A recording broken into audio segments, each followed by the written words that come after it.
আসসালামু আলাইকুম। আপনারা জানেন মাগুরার ৮ বছরের শিশু আছিয়া সামরিক হাসপাতালে ভর্তি ছিলেন। দীর্ঘদিন চিকিৎসা নিয়েছেন।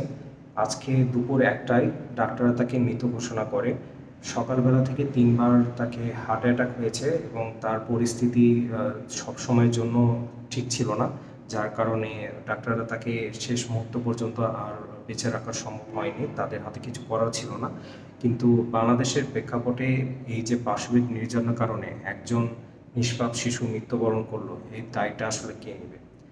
যারা এর সঙ্গে অভিযুক্ত আছে তাদের যত দ্রুত সম্ভব আইনের আওতায় নিয়ে আসা জরুরি এবং এটার বিচার ব্যবস্থা খুব তাড়াতাড়ি করা উচিত।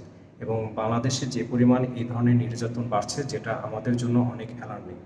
সবাই আজকের জন্য দোয়া করবেন এবং এই অভিযোগের সাথে যারা যুক্ত আছে তাদেরকে অচিরেই আইনের আওতায় আনা হোক, এটা আমি জোর দাবি জানাচ্ছি। আপনারা ভিডিওটা বেশি বেশি শেয়ার করবেন এবং প্রতিবাদ সব জায়গায় দেখাবেন।